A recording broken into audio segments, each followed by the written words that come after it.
So have you ever noticed how some family patterns seem to repeat, especially the negative ones?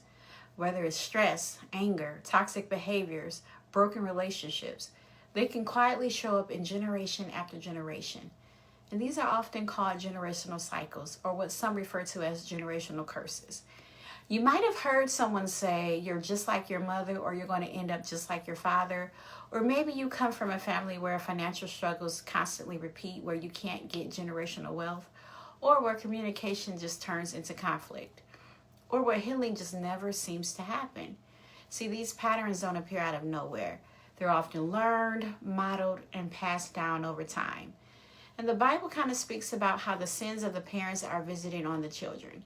See, this doesn't necessarily mean children are being punished, but rather that choices that we make have consequences and can impact future generations.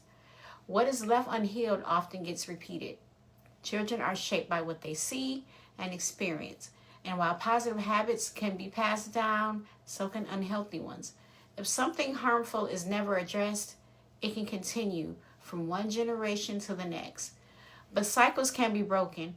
Maybe your family cycle looks like cycles of abuse, cycles of addiction, or unhealthy relationships just in general, or financial instability.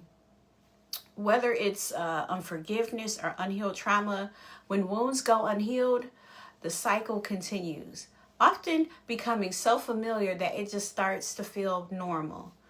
But it only takes one decision to change that direction. This ends with me. And here's how the change begins. Recognize the pattern. Look honestly at what your family history looks like and what keeps repeating. Awareness is the first step toward change. Secondly, you have to take accountability for your actions and for your response. You can't change the past, but you can change how you can move forward. And then make intentional changes. Start small, set boundaries, build healthier habits. Do one thing differently you did the day before. Heal and reflect. Unhealed pain often fuels repeated patterns, so take time to process through prayer, journaling, counseling, or trusted support, but get it off of you. Then you are able to build a new legacy. Decide what you want your future to look like and what your family lineage to look like. Because with one person choosing differently, everything can change the bloodline.